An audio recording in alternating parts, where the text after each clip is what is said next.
seus corações. Meu Pai, muito obrigado. Em nome de Jesus, seja com ele. Amém. Amém. Graça e paz, podem se assentar. O Felipe estava falando agora essa questão do exterior e o interior. Eu lembrei bastante de um programa que eu e a Thalita, a gente passou um tempo na igreja, que era o Celebrando a Restauração, Celebrando a Recuperação. E eu lembro que uma das coisas que me chamou muita atenção nesse programa era que toda vez que alguém ia falar, seja no púlpito, e até os pastores que se envolviam, seja sentado numa roda, tal, você tinha um padrão que você tinha que falar. E eu lembro que a primeira vez que eu ouvi, eu fiquei tipo, você é maluco, tá doido? E era mais ou menos assim: boa noite, meu nome é Cauê, sou um filho amado de Deus em recuperação da ansiedade. E aí você tinha que sempre falar o problema que você estava passando. E eu lembro que subia pastores lá falando assim: eu sou fulano de tal, filho amado de Deus em recuperação da minha codependência, do meu problema financeiro. E aí depois, quando o grupo foi ficando menor, que aí a gente tinha o grupo de passos, né, que era um grupo pequeno ali que a gente conversava, e aí nesse grupo se abria mais coisa. Eu lembro que eu ouvia homens falando: meu nome é tal, estou em recuperação da pornografia. Você ficava tipo, o cara está contando. Mas quando a gente contava, o grupo ali todo, a gente via a restauração acontecendo. É quando realmente a gente tira a máscara, a gente tira aquilo que a gente está fingindo ser, né? Que aí Deus pode tratar e Deus pode curar. Mas enfim, não era isso não, só lembrei. E eu lembro que foi algo muito, muito bom que a gente viveu. Bom, o que eu queria trazer hoje para a igreja é algo que eu tenho lido nesses últimos tempos, o livro de Reis. E eu falo para vocês que o livro de Reis, na minha opinião, é melhor do que muita série aí do Netflix. Porque o livro com histórias que você quer ler, você quer entender o que está acontecendo, é rei que sai, é rei que entra, é batalha, é isso, é aquilo. E uma história me chamou muito, muito a atenção, a ponto de ficar remoendo ali, remoendo e pensando. E quando o Felipe comentou de trazer aqui uma palavra, eu falei: é sobre isso que eu queria falar com vocês nessa noite. Se tivesse um tema, ou se tiver um tema, eu colocaria como tema dessa palavra sinais. Sinal verde, pode ir. Sinal amarelo, atenção, pensa. Sinal vermelho, para aí. Mas eu queria contar um pouco com você sobre a história de um rei que Israel teve. Talvez depois de Davi, ou até, não sei se antes de Davi, não sei, mas junto com Davi, um dos mais conhecidos de todos que não sejam só da igreja. Qualquer pessoa de fora, se você falar o nome dele, você sabe, a pessoa conhece a história, que é o rei Salomão. Rei Salomão, qual que era o contexto? Quem era rei Salomão, para quem ainda não se familiarizou com a história dele, tem alguns pontos que eu queria trazer. Salomão era filho de Davi, o grande rei Davi. Grande rei Davi, que venceu Golias, o grande rei que realmente era o homem segundo o coração de Deus. Salomão era filho desse grande rei. Logo tinha um peso ali em cima dele também de ser um baita de um grande rei. Outra coisa muito interessante da história de Salomão: logo quando ele assume o trono, quando ele se torna rei, Deus aparece para ele e fala assim: me pede o que você quiser. Se Deus aparecer agora para você e falar: me pede o que você quiser, o que você pede? Uma mulher rica. Perfeito, aí ó. Eu pediria dinheiro infinito. Exatamente. O que a gente pediria? O que a gente pediria numa situação dessa? E é muito louco, porque é interessante você falar isso, Rogério, porque eu fiquei pensando exatamente isso. Se Deus aparecesse para mim e perguntasse, a última coisa que eu ia pedir é sabedoria. E foi sabedoria que Salomão pediu. Cara, Deus apareceu para você. Não, me pede o que você quiser. Não é o gênio da lâmpada com 3 pedidos. É Deus falando: me pede. Caio, me pede o que você quiser. Rogério, me pede o que você quiser. Felipe, me pede o que você quiser. Desculpa. Não está nem no meu top 3, top 10, top 100. Eu não pediria sabedoria. Mas ele começa pedindo sabedoria para governar o povo. Ele vira e fala exatamente assim: Senhor, o Senhor foi muito bom com meu pai. O Senhor abençoou meu pai, Davi. mas eu sou jovem, eu não sei governar, então me dá sabedoria. E aí Deus responde assim: eu darei a você um coração sábio e capaz de discernir, de modo que nunca houve e nem haverá ninguém como você. Beleza, Deus deu sabedoria. Também darei a você o que você não pediu, riquezas, honra, de forma que não haverá rei igual a você durante toda a sua vida. Talvez eu pediria sabedoria se eu soubesse dessa história, né? Eu já sei da história que vai vir, Deus abençoa, depois dá dinheiro, né? Então vou pedir sabedoria. Não, mas ele pede de coração, e Deus dá não só sabedoria, mas riquezas, honra. E é interessante quando você está lendo o livro de Reis, logo em seguida disso vem a história das duas mulheres e a criança. Vocês lembram dessa história? Viu o filme?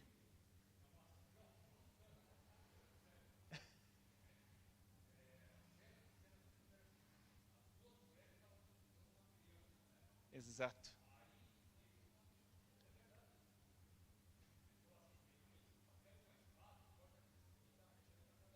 Exatamente, exatamente. Exatamente isso. E eu lembro que eu assistia isso nos desenhos infantis da época. E você fala, cara, olha que sabedoria de Salomão. As duas mães vêm aqui falando, cada uma brigando pelo filho, ele vira e fala, corta no meio, dá um pedaço para cada. Uma responde, tá bom, a outra grita, entra em pânico. A que gritou, entrou em pânico é a mãe. Sabedoria e discernimento de um jovem que acabou de pedir sabedoria para Deus. E aí quando você continua, no livro de Reis vai falar que ele compôs 3.000 provérbios. Os seus cânticos chegaram a 1.005, eu achei interessante, 1.005, né? Ele descreveu sobre botânica, sobre biologia. Ele era extremamente inteligente, extremamente sábio. Ele também construiu o templo. Davi queria ter construído o templo do Senhor. Davi preparou tudo para Salomão, porque Deus falou para Davi que quem construiria o templo não seria Davi, seria Salomão. E ele constrói um templo que é incrível. Eu ainda não fui no templo de Salomão que tem aqui no Brás, mas independente de qualquer coisa, dizem que é construído com as referências do que realmente está na Bíblia. Se for, cara, realmente é um negócio assim, suntuoso e bonito. Porque diz na Bíblia que as paredes internas do lugar santíssimo eram de ouro. O altar era de ouro. Ele construiu, ele compensou, ele estruturou tudo aquilo para ser um lugar muito bonito. Afinal, é a casa de Deus. Afinal, era o lugar onde ele habitaria. Salomão constrói o templo. Filho de Davi, sábio, poderoso, constrói o templo. Quando ele termina a construção do templo, ele tem um momento de dedicação no templo, que é uma das partes mais bonitas da Bíblia, que é quando ele, de joelhos, do lado ou à frente, eu não me recordo muito bem, desse altar de ouro, levanta as mãos para o céu e começa a orar, pedindo para que Deus, quando o povo errar e se voltar para esse templo, que o Senhor olhe e se arrependa não, que o Senhor olhe e abençoe o povo. Quando o povo fizer isso e voltar para o templo, que o Senhor se volte para esse povo. E ele faz uma oração, ajoelhado ali de frente para o altar, com as mãos para o céu, e quando ele termina essa oração, ele oferece em sacrifício, eu até anotei, 22.000 bois e 120.000 ovelhas. Cara, quando você lê a história, normalmente você vê o pessoal subindo um carneirinho, corta ele ali e tal. Não, era tudo muito, era tudo demais. Esse era Salomão, era tudo palácios, riquezas, honras. Não precisa abrir aí não, Luiz, mas em 1 Reis 9:19 diz assim, que Salomão construiu tudo o que desejou em Jerusalém, no Líbano e em todo o território sobre o seu domínio. Terminando o contexto de Salomão, tem uma história da rainha de Sabá.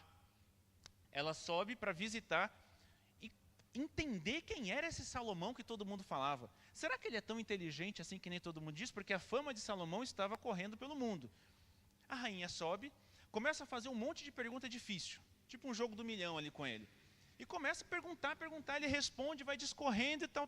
Quando termina, a rainha vira e fala assim: o que me disseram de você ainda é pouco, comparado com o que ouvi, comparado com o que Deus deu para você. Através da sabedoria dele, ele permitiu que a rainha de Sabá visse Deus. E para fechar, Salomão ainda escreveu livros: Provérbios, Eclesiastes e Cantares de Salomão.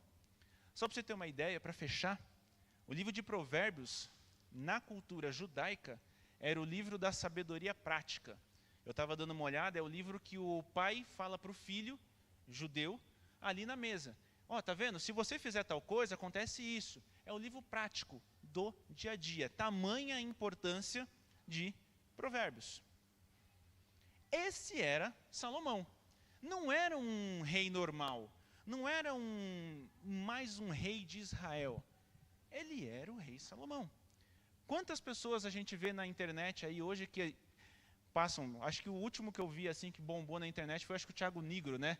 Que foi estudar a história de Salomão, tal. Acho que até depois disso, se eu não me engano, ele se converteu, né? Alguma coisa assim.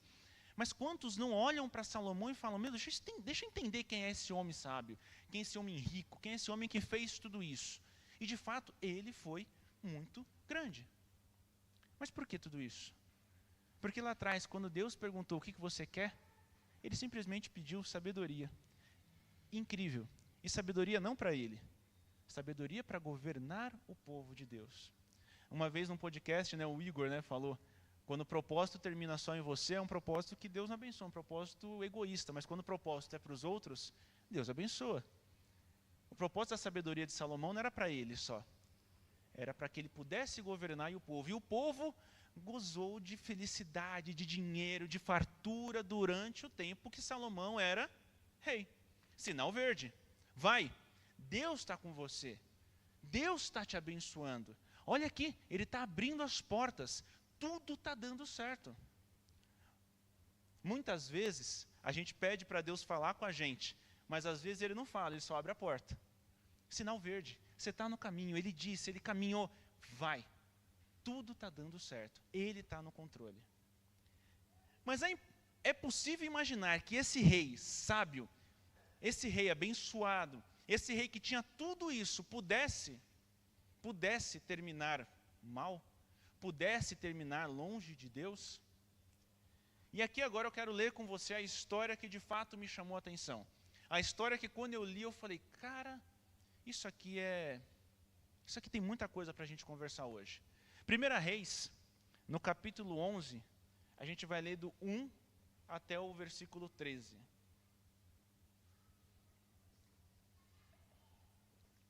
Aqui já é o final da história de Salomão. Então a Bíblia aqui já caminha ali para o final do reinado dele.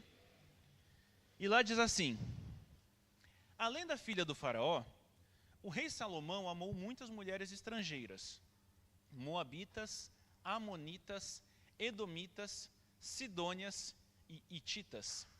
Elas eram das nações a respeito das quais o Senhor tinha dito aos israelitas: vocês não poderão tomar mulheres dessas nações, porque estas farão o coração de vocês se desviar, para que sigam os seus deuses. No entanto, Salomão apegou-se amorosamente a elas.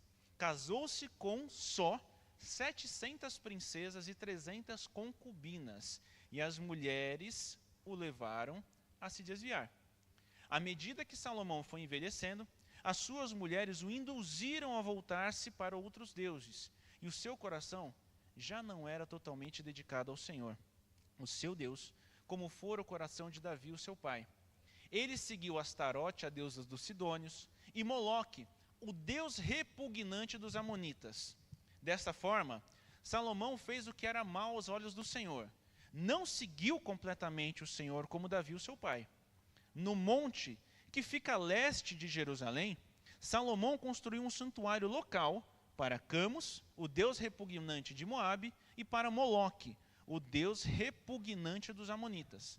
Também fez santuários locais para os deuses de todas as suas outras mulheres estrangeiras, que queimavam incenso e ofereciam sacrifício a eles. O Senhor irou-se contra Salomão, pois o seu coração havia se desviado do Senhor, o Deus de Israel, que lhe havia aparecido 2 vezes. Embora ele tivesse proibido Salomão de seguir outros deuses, Salomão não obedeceu ao Senhor. Então, o Senhor lhe disse: já que esta é a sua atitude, e você não obedeceu à minha aliança, nem aos estatutos que ordenei a você, certamente tirarei de você o reino e o darei a um dos seus servos. No entanto, por amor a Davi, o seu pai, não farei isso enquanto você viver. Eu o tirarei da mão do seu filho. Contudo, não tirarei dele o reino inteiro. Eu darei ao seu filho uma tribo por amor a Davi, o meu servo, e por amor a Jerusalém, a cidade que escolhi. Então esse rei, que a gente começou falando que era, pediu sabedoria, honra, dinheiro, fama, as pessoas iam visitá-lo, ele era extremamente sábio, o povo vivia em paz, porque ele era um homem temente a Deus. Aqui fala que ele começou a construir altares, santuários para alguns deuses aqui. E para você entender o tamanho, a profundidade, o abismo que é isso, eu quero te explicar o que é Astarote, Moloque e Camus. Quem é? Porque você lê Deus repugnante, e você fala, não, deve ser pesado, né? Mas deixa eu te contar o quão pesado é isso. Astarote, deusa dos Sidônios, deusa do amor, fertilidade, da guerra e da lua. Pela mitologia deles, era a esposa do deus Baal. Outro deus também que quando você lê na Bíblia é horrível. O culto para essa deusa, imagina, ele construiu lugares para que as pessoas pudessem cultuá-la. O culto para essa deusa envolvia imoralidade sexual com prostitutas, cultuais e embriaguez. Então imagina um lugar com todo mundo bêbado e fazendo um monte de coisa errada. Isso era o culto a Astarote. Quem era Camus? Deus dos Moabitas, ou como está aqui, o Deus repugnante dos Moabitas. Conhecido como Deus da guerra. O culto para Camus era um culto que envolvia violência, sacrifício de pessoas, porque era o Deus da guerra. E quem era Moloque? Esse daqui é pesado, porque é o Deus repugnante dos amonitas.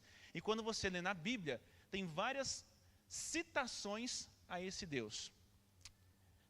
O culto era terrivelmente cruel e abominável. Como é que era? Eu lembro que desde pequeno eu ouvia que o Deus Moloque exigia sacrifício de criança. Só isso já é pesado. Mas como é que isso acontecia? A imagem, a estátua de Moloque era uma estátua de bronze, oca por dentro, com o braço aberto. Na base ou na barriga, ainda não se sabe historicamente aonde, se colocava fogo.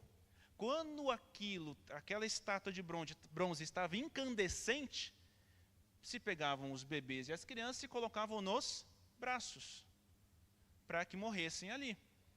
E junto com isso você fazia sons de tambores e gritos. Por quê? Para que ninguém ouvisse o choro das crianças. Imagina tudo isso acontecendo em Jerusalém. Imagina esse homem falando assim, não, constrói essa estátua aqui, ó, e vamos colocar a criancinha ali dentro. E eu sei que está pesado, mas eu vou, última vírgula aqui para ficar um pouquinho mais pesado. 1 Reis 11:7 diz que esses altares ficavam no monte que fica a leste de Jerusalém. Quando você pega a geografia de Jerusalém, Jerusalém está aqui, aqui no meio tem um vale chamado Vale de Cedron, e aqui é o Monte das Oliveiras. A leste de Jerusalém é o Monte das Oliveiras. E é aqui que estavam esses altares. É aqui que aconteciam esses cultos. Se o culto está acontecendo aqui, o vale está aqui está o templo. Então era de frente para o templo, cara. Você imagina o sacerdote no templo de Deus olhar pela janelinha e ver esse fumaça, ver barulho. Cara, é um nível profundo de idolatria, de pecado, de repugnância, de fato, quando você vê. E o que me chamava a atenção era que assim, cara, como ele fez isso? Porque, de novo, eu sempre ouvi a história de Salomão. Eu sei que teologicamente, né, Felipe, você pode até dizer melhor que eu, uns dizem que ele morreu sem se arrepender, outros dizem que se arrependeu depois, enfim. Mas independente de qualquer coisa, como é que esse homem tão sábio fez tudo isso? Como? Não foi Salomão que pediu sabedoria? Não foi Salomão que construiu o templo? Na oração de dedicação do templo, Salomão começa a oração dizendo assim: Senhor Deus de Israel, não há outro Deus como tu em cima dos céus e embaixo da terra. Mas foi o que ele fez. Não foi Salomão que ofereceu milhares de bois, milhares de ovelhas como sacrifício? Isso aconteceu do nada. Tipo, do nada. Um dia ele acordou e falou assim: vou construir tudo isso e me afundar cada vez mais. Não é possível. Não é possível. E aqui eu quero trazer a aplicação para a gente. O pecado, ele não começa do nada. Aquilo que está acontecendo aqui com Salomão, não foi porque ele acordou um dia e virou e falou assim: aquele Deus que eu falava, agora não quero mais. Não foi simplesmente um dia, num piscar de olho, que tudo aconteceu. O pecado é processo. O pecado vai acontecendo. E muitas vezes, ele começa não como um pecado, mas ele começa com uma coisinha que você cede. Um negocinho que você deixa de lado. Primeira parte que eu queria trazer, uma aplicação pessoal para a gente. Se eu tivesse que colocar um título para essa parte que eu vou falar, eu chamaria de O Processo. Vamos lá rapidinho de novo em 1 Reis, capítulo 11. A gente vai ler do 1 ao 5 de novo, só para a gente prestar atenção em alguns pontos aqui que são importantes, tá? Além da filha de Faraó, pausa aqui. A orientação de Deus para o povo de Israel era qual? Desde o início, desde lá de trás. Qual que era a orientação de Deus para o povo de Israel? Não se case, não se dê em casamento aos povos que estão ao redor. Essa era a orientação assim, que eu lembro que quando eu li, eu falei, bom, e quando você pega o começo do reinado de Salomão, uma das primeiras coisas que ele fez, depois, né, pediu sabedoria, tal, sentou no trono, o que ele fez? Casou com a filha do faraó. Aí eu lembro que eu estava lendo, eu fiquei, oxe, mas como assim? E aí fui pesquisar, por que ele fez isso? Isso era uma prática comum naquela época, para quê? Israel é um povo, é um reinado. Qual que era o outro reinado gigante naquela época? Egito. Se eu caso com a filha do faraó, eu faço um acordo de paz com o Egito. Cara, ele já começou casando com a mulher. Aí eu falei, já começou errado, cara. Não, está errando. Primeira coisa, ele já começa aqui. Quando a gente vê 1 Reis 11, 1, além da filha de Faraó, o rei Salomão amou muitas mulheres estrangeiras. Moabitas, Amonitas, Edomitas, Sidonitas e Hititas. Elas eram das nações a respeito das quais o Senhor tinha dito aos israelitas: vocês não poderão tomar mulheres dessas nações, porque estas farão o coração de vocês se desviar para que sigam seus deuses. No entanto, Salomão apegou-se amorosamente a elas. Eu não falei para você não casar? Eu não falei para você não se envolver? Você se envolveu. Agora você está relacionado emocionalmente, amorosamente. Como é que você larga? Eu não falei para você não fazer? Deus, mas eu já fiz. Então, e agora? Como é que você sai? Não é mais difícil? Não é mais difícil sair agora que você está envolvido? Não é mais difícil sair agora que você está afundado já, pelo menos até a cintura na lama? Antes era só o pé. Ou antes você não devia nem ter entrado. Quando ele começou casando com a filha do faraó, e depois casando com essas 700 princesas e 300 concubinas, ele está só se afundando cada vez mais, se enrolando cada vez mais. E aqui eu não quero ser machista e falar que o problema dele foi mulher. O problema dele foi paixão. Não controlar paixão, não controlar desejo. E é óbvio que aqui no contexto aparece mulher porque a gente sabe da questão de desejo. Mas ele não soube controlar isso.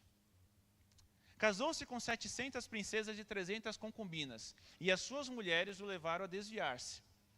À medida que Salomão foi envelhecendo, as suas mulheres o induziram a voltar-se para outros deuses.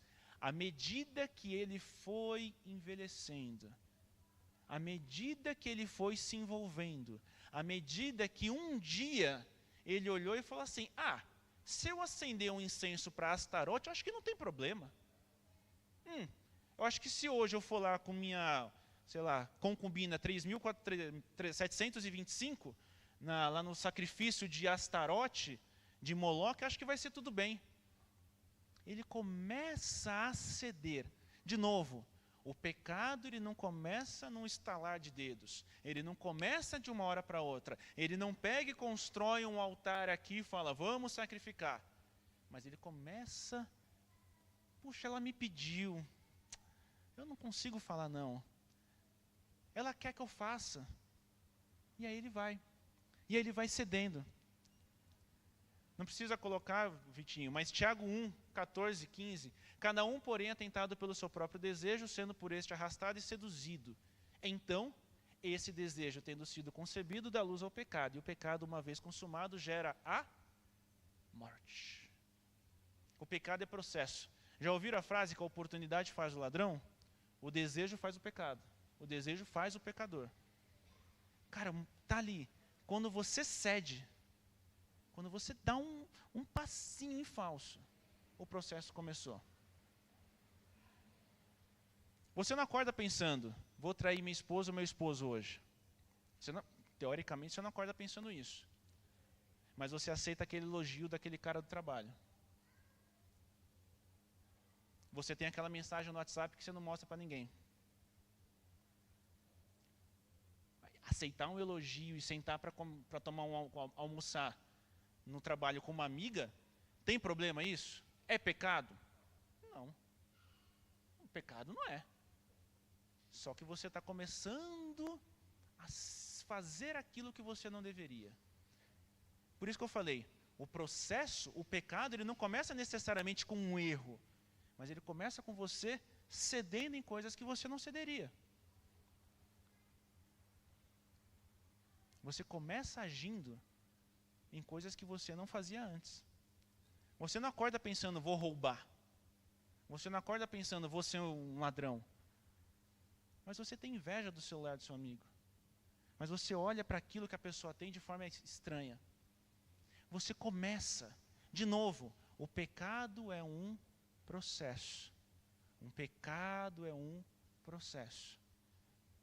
Aqui eu poderia dizer que é um farol amarelo. O que é um farol amarelo? Atenção. Presta atenção. O que você faz hoje que algum tempo atrás seria impossível de pensar que você faria? Eu até estava comentando com a Thalita sobre o que eu ia falar hoje. Chega e fala assim, Cauê está ouvindo pagode. Cara, é impossível. Eu não vou nem entrar no mérito se é bom ou ruim. Mas é impossível porque eu não gosto. Mas de repente o Cauê chega aqui no culto, na igreja, ouvindo pagodão. Cara, tem alguma coisa estranha acontecendo com o Cauê. Tem alguma coisa diferente acontecendo com o Cauê.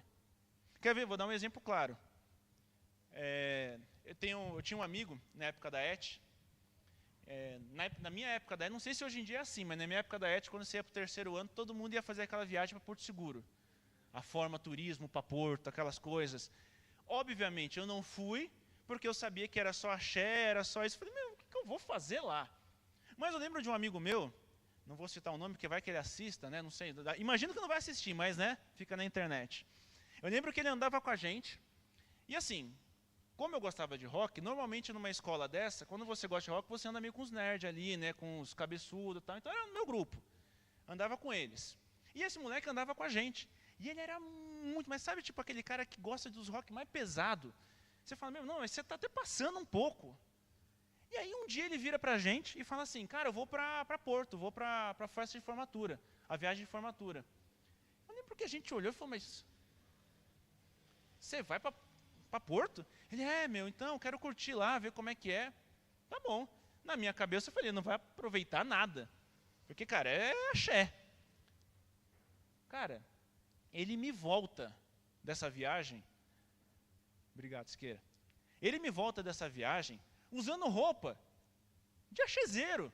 Ele me volta dessa viagem com aquelas roupas que eu falei, mano, mas você usava preto, cara, você está usando colorido agora.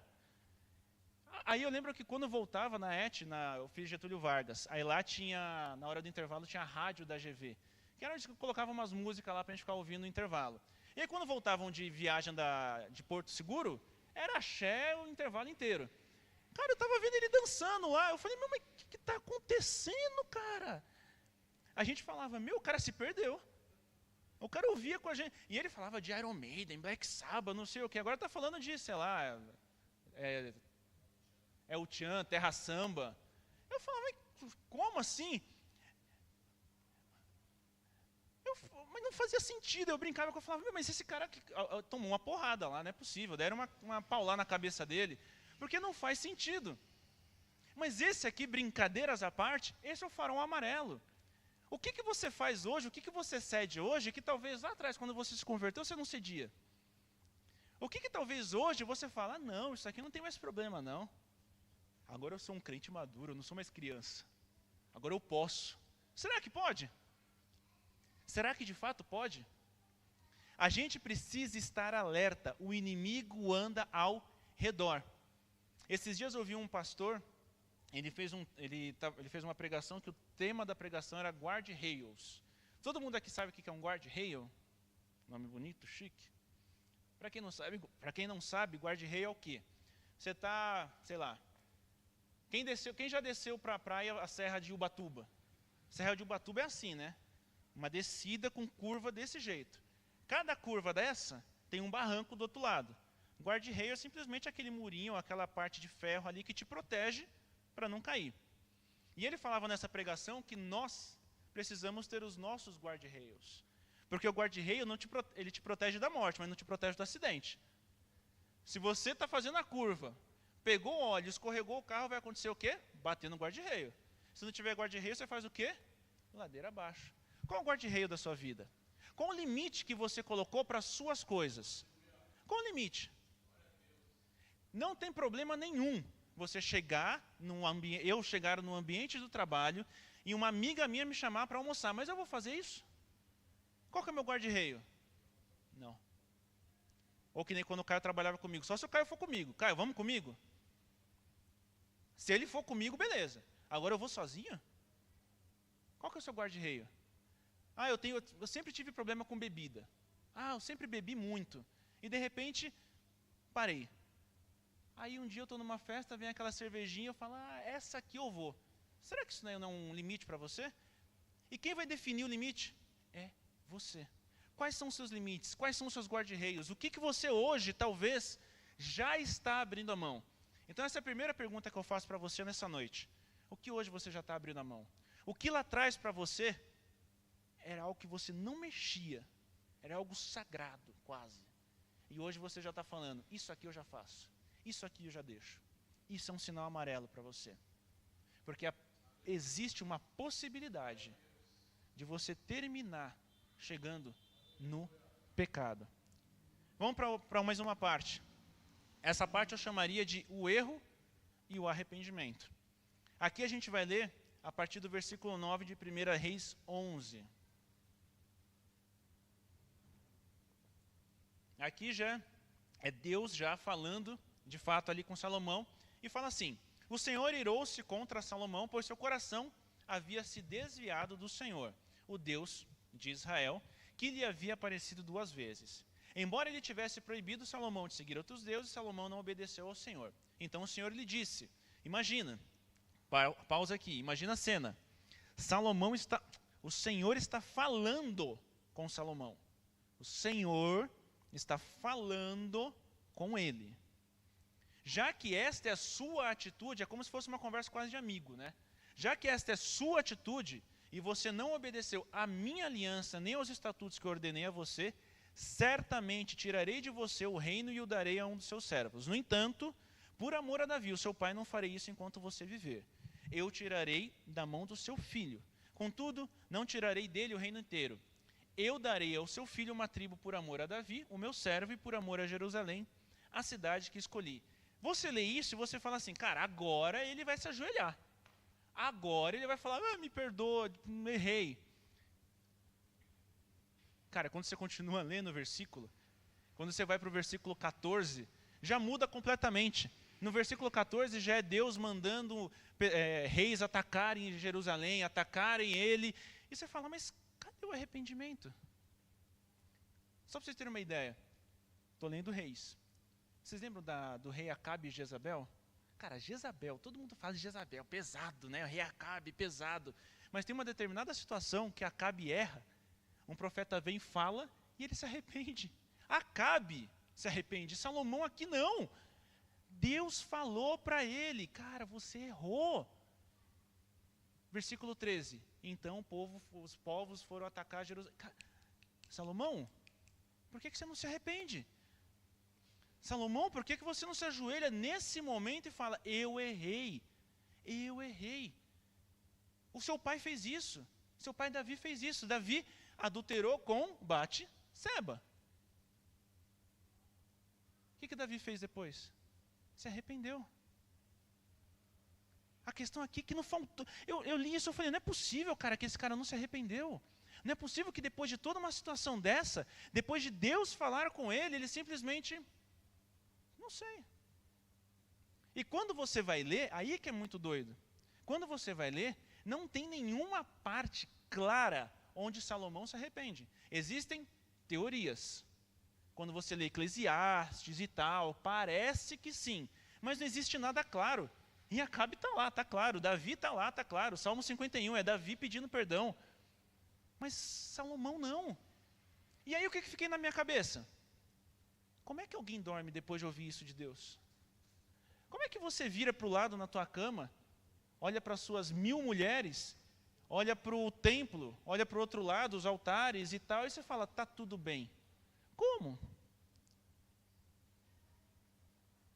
O problema de Salomão aqui era o coração já endurecido.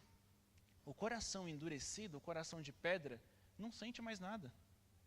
O coração, quando se endurece, você não sente. Você até sabe que está fazendo coisa errada. Você até sabe que está num caminho errado. Só que você não sente mais. Como o Felipe falou no início, agora há pouco. Quando você assume, quando você fala, quando você tira a máscara, se o seu coração é de carne, aquilo dói. Aquilo dói. Nossa, eu sou podre. Só que essa dor te leva ao arrependimento, porque Jesus vem e fala, mesmo você sendo podre, eu estou aqui para te limpar. Eu estou aqui para te restaurar. Só que quando você tem um coração endurecido, eu estou errado, estou. Tá bom. Está tudo bem. Efésios 4,18. Eles estão obscurecidos no entendimento e separados da vida de Deus pela ignorância em que estão, por causa do endurecimento do seu coração. Vamos ler de novo. Eles estão, pode voltar por favor. Eles estão obscurecidos no entendimento e separados da vida de Deus pela ignorância em que eles estão. Estão separados de Deus. Mas por quê? Por conta do endurecimento do seu coração. Aquele coração que já não sente. Você está errado. Você vai morrer.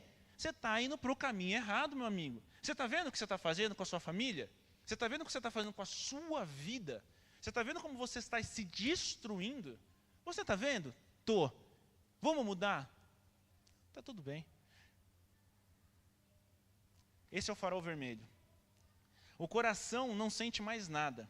Você até sabe que você está longe, mas não consegue sentir nada. E, consequentemente, sozinho, você não consegue mais voltar. Hoje, quando você olha e faz aquilo que você não fazia antes, se isso não te dói, isso é um farol vermelho. E aqui eu não quero nem trazer alguns exemplos para não virar até um certo legalismo, né? Mas você sabe aquilo que de repente antes era inegociável e hoje você abre mão. Você sabe aquilo que antes era o que você fazia sempre e hoje você abre mão. Eu vou dar exemplo. Antes você orava todos os dias. Hoje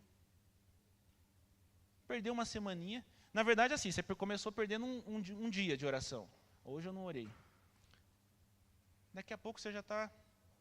E aí daqui a pouco você passa meses e você nem sente. E sabe por que eu estou falando de oração? Não é por conta de legalismo, é porque oração é base, cara. Se a gente não ora, como é que você ouve Deus? Sabe a Bíblia? Conhece ela? Quanto tempo a gente não abre e lê? E de verdade, gente, eu estou falando isso para mim, porque eu tenho me cobrado por isso também, tá? Não quero parecer alguém aqui que ora e lê toda hora e estou acusando vocês. Por favor, não é isso. Eu também, isso chegou para mim também. Quantas vezes eu não abro a Bíblia para buscar de novo? E às vezes, já nem sinto mais nada quando eu não leio. Cara, meu coração está endurecido. Meu coração está endurecido. Vou ser sincero para vocês.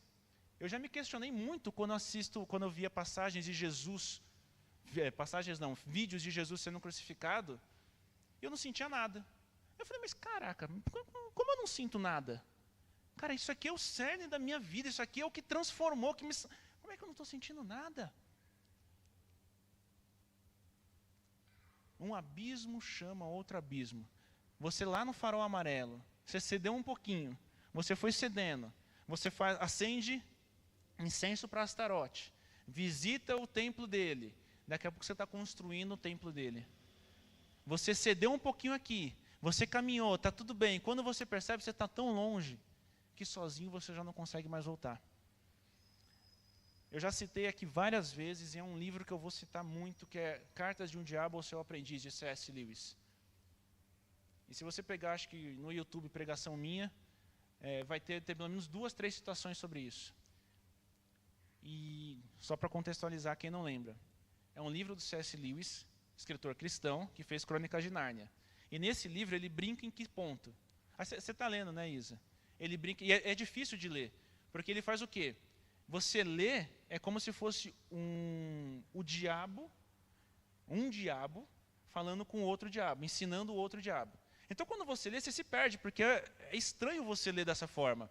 Mas é interessante porque uma hora ele fala assim, você não tem que aparecer, mais ou menos isso, tá? Aparecer chifrudo, com tridente, com rabo aqui na frente do Rogério. Você tem que só que convencendo o Rogério a ficar cada vez mais longe de Deus.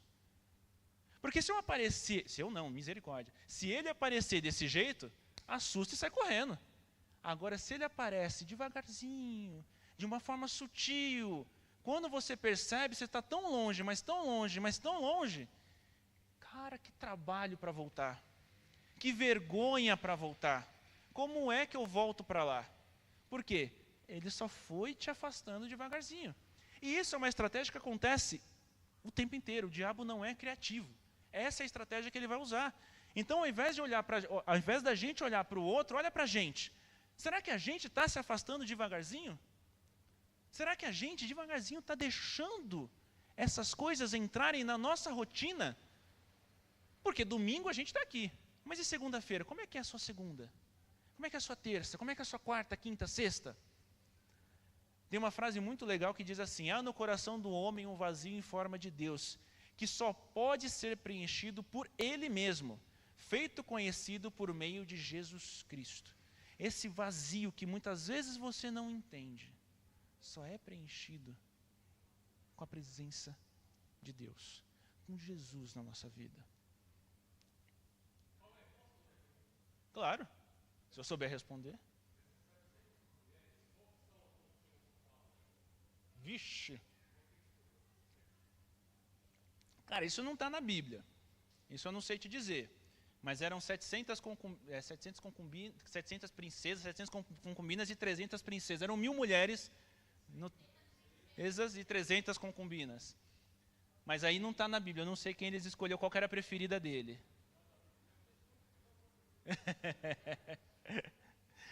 Mas assim, trouxe todo esse cenário meio pesado, eu entendo. Mas eu quero trazer para vocês como é que a gente resolve isso. Se hoje, no seu coração, se hoje você entende que você está com um sinal amarelo, talvez você sente que você está começando a caminhar para um lado que não é o melhor para você, tenha atenção. E se você hoje já sente o seu coração endurecido e não sente mais nada, como Salomão aqui, como resolver? Ezequiel, capítulo 36, versículo 26. Ezequiel 36, 26. Eu lhes darei um coração novo, e porém um espírito novo no interior de vocês. Tirarei de vocês o coração e em troca darei um coração de carne. 2 Crônicas 7, versículo 14. Lá diz assim, e é interessante porque aqui é Deus respondendo a Salomão durante o processo, durante a oração de dedicação ao templo de Deus. Lá diz assim: se o meu povo, que se chama pelo meu nome, se humilhar e orar e buscar a minha face, se afastar dos seus maus caminhos, dos céus eu o ouvirei, perdoarei o seu pecado e curarei a sua terra. Existe solução para o coração duro. Ele transforma em coração de carne. Existe solução para quem está caminhando um pouquinho longe já. Farol amarelo. Qual que é o farol? Qual que é a solução? Deus restaura o caminho. Existe solução para a situação em que você talvez se encontra hoje. Eu estou me afastando? Eu já estou endurecido? Como é que eu estou? Deus quer trazer um renovo na sua vida. Deus quer trazer um coração de carne. Deus quer fazer com que você entenda que Ele te deu uma nova vida. Uma nova vida. Poxa, Cauê, mas eu estou tão longe já. Eu estou tão longe, mas tão longe, que é até difícil voltar. Eu estou tão longe que eu tenho vergonha de voltar. Com que cara eu entro aqui? Com que cara eu busco a Deus? Deixa eu te lembrar de algumas coisas. Tem uma história que eu acho que ninguém conhece, de um tal de filho pródigo. Lembram dessa história? Essa foi uma das pregações que uma vez eu trouxe aqui que mais me impactaram, porque eu entendi a sujeira que ele estava. Só para lembrar para vocês, porco é um bicho que judeu fica longe, porque ele é símbolo da sujeira. O que o filho pródigo estava comendo? Comida dos porcos. Ele estava sujo de lama. Ele estava tentando comer a comida dos porcos. E quando ele vai se encontrar, ele volta, deixa a vergonha de lado, a vergonha do cheiro ruim que ele estava, e encontra com o pai. O que o pai faz? Abraça, troca a roupa e faz uma festa. Se você está com vergonha de estar sujo, o filho pródigo mostra para você que dá para voltar estando sujo. Lembra de Paulo? O que Paulo era antes de escrever aquele monte de carta? Antes de ser o apóstolo conhecido? Ele era assassino de crente. Paulo fazia carta para as sinagogas para buscar o Felipão lá e matar o Felipão. Por quê? Porque o Felipão é crente. Esse cara, depois, se torna um dos principais pilares da igreja. Quantos livros de Paulo tem no Novo Testamento? Não importa o que você fez, importa o que você vai buscar ser.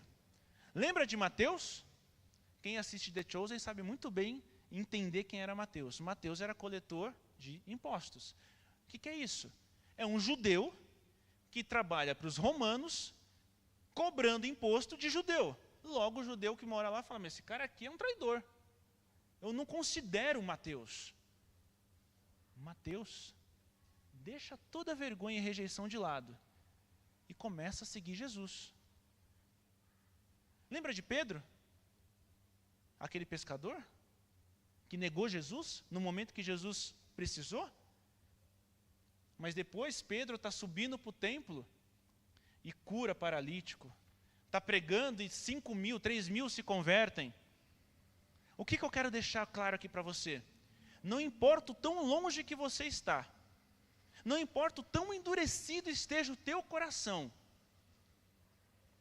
não importa a vergonha que você tem, não importa a situação que você se encontra, Jesus está de braços abertos para te receber. Você não precisa estar limpo, de verdade. Você não precisa estar limpo. Jesus veio para os doentes, não para os sãos. Você não precisa estar limpo, você só precisa querer vir. Ele te limpa, Ele te dá vestes novas, Ele troca a tua sandália, Ele restaura, Ele faz festa, Ele te transforma numa nova pessoa. Não importa a sujeira que você está. E para fechar, eu falei para você lembrar de Paulo, falei para você lembrar do filho pródigo. Mas sabe o que eu quero fazer? Lembra de você. Lembra de você lá quando você ouviu pela primeira vez sobre Jesus. Lembra de você quando você chorou Porque tinha um Jesus que te amou do jeito daquela podridão que você estava. E que talvez hoje, depois de tanto tempo, está endurecido o coração. Lembra daquele dia? Como é que foi aquele dia? Olha o que ele fez na sua vida. A gente está falando aqui de Paulo, a gente está falando do filho pródigo, a gente está falando de Pedro, a gente está falando de um monte de gente. Até hoje no louvor, a mulher adúltera que era para ser apedrejada, a gente está falando de um monte de história de transformação. Mas aqui na minha frente tem um monte de história de transformação.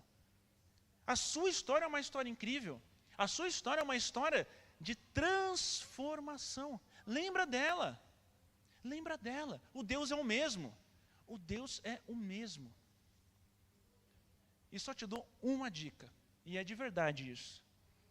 Se você não está conseguindo voltar sozinho, se o seu coração está tão endurecido, se existe vergonha pelo que você fez, procura ajuda. Procura ajuda. Cara, Felipe, eu não consigo voltar sozinho, cara, me ajuda. Eu preciso te contar o que eu fiz. Nosso papel não é julgar. Nosso papel é te ajudar a voltar para o caminho. Porque Deus tem uma vida abundante para você. Jesus morreu na cruz por você. Não importa o quão duro esteja o teu coração, não importa o quão sujo você esteja, não importa o quão na lama você está. Não importa se você já está no farol amarelo ou no farol vermelho. Importa que Ele está aqui, pronto para te receber, assim como o pai com o filho pródigo. Ficar de pé para a gente orar. Eu queria que nesse momento você pudesse olhar para dentro de você. Olha para dentro de você de verdade. Como é que você se encontra? Como é que encontra o teu coração? Como é que você se encontra nesse exato momento? E que a sua oração seja de fato uma oração para que você volte para os caminhos. Que você não termine como Salomão com o coração endurecido. Que você não termine como Salomão, como alguém que a gente não sabe. Eu não sei se um dia a gente vai encontrar Salomão no céu. Espero que sim, de verdade. Mas eu não sei. Que você não termine a sua história como ele. Jesus está aqui pronto para te receber, pronto para te limpar, para te curar, para te restaurar. O que você tem que fazer? Tira a vergonha, tira o medo. Tira o medo. E vai. Senhor Deus, Pai amado, Pai querido, Deus de graça, Deus de poder, Deus de misericórdia. Pai amado, assim como o Senhor tem ministrado no meu coração nessa palavra, Pai, o Senhor sabe o quão longe talvez a gente está do Senhor. O quanto o nosso coração muitas vezes fica endurecido, o quanto o nosso coração nessa caminhada cristã acaba ficando um coração de pedra, que não sente mais, que não sente a Tua presença, que não busca mais o Senhor. Pai amado, o que eu te peço nessa noite é que para aqueles irmãos que hoje estão, como eu dei o exemplo aqui, nesse farol amarelo, começando ou trilhando caminhos que vão ser caminhos muitas vezes sem volta, Pai, que Teu Espírito Santo convença, que Teu Espírito Santo alerte esses corações, que eles possam entender aquilo que eles estão fazendo, que o Senhor mostre para eles o que eles precisam parar. Pai, que eles possam de alguma maneira, Pai, essa semana enxergar que para onde esse caminho vai levá-los. Que de alguma maneira o Senhor mostre para eles, seja em sonhos, seja, sei lá, Pai, de alguma maneira, mas o Senhor mostre aonde esse caminho que eles estão trilhando hoje, que eles acham que não é ruim, aonde esse caminho vai chegar. Para onde eles vão? Mostra, Pai, mostra para eles, para que eles possam mudar. Ainda há tempo de mudança, Pai. E para aqueles que o coração já está endurecido, para aqueles que talvez não sentem mais, para aqueles que já estão tão envolvidos, assim como Salomão, que amava as mulheres, estava tão envolvido naquela situação. Aqueles que estão presos, Pai, nas cordas do pecado, Pai amado, que eles possam ter a coragem nesse momento de entregar tudo totalmente ao Senhor, de caminhar, de correr em direção ao Senhor, porque a gente muitas vezes não tem a força para tirar essas cordas, a gente não tem força para sair da lama do pecado, mas o Senhor é aquele que estende a mão e nos puxa, o Senhor é aquele que corta as cordas, o Senhor é aquele que, como no filho pródigo, abraça, troca as vestes, troca as sandálias, limpa, purifica, restaura, transforma. Se algum irmão aqui está nessa situação, Pai, oh Deus, Espírito Santo de Deus, convence e permita que eles tenham a coragem de caminhar diante do Senhor, em direção ao Senhor, Pai. E por fim, aqueles que talvez ainda não entenderam o sacrifício de Jesus na cruz, aqueles que não entenderam ainda o que o Senhor fez por nós, Pai, revela-te a eles, Pai.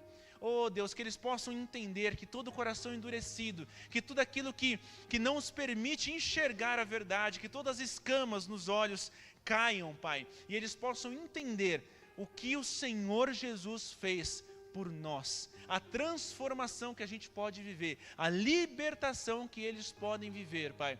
É isso que eu te peço nessa noite, Pai. Renova, Pai, renova o nosso coração, renova o nosso ânimo, renova o nosso fôlego, renova a nossa vida espiritual, Pai. Nos ajude, Pai, arranca de nós aquilo que nos afasta do Senhor, em nome de Jesus. Nos ajude a estar alertas, nos ajude a perceber que o inimigo anda ao redor e que muitas vezes aquilo que não é e não parece pecado pode nos afastar do Senhor. Pai, abra os nossos olhos, nos faça perceber o caminho que temos trilhado, em nome de Jesus, Pai.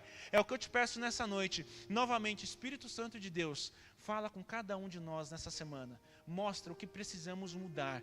Mostra, Pai, em nome de Jesus. Amém e amém. Amém.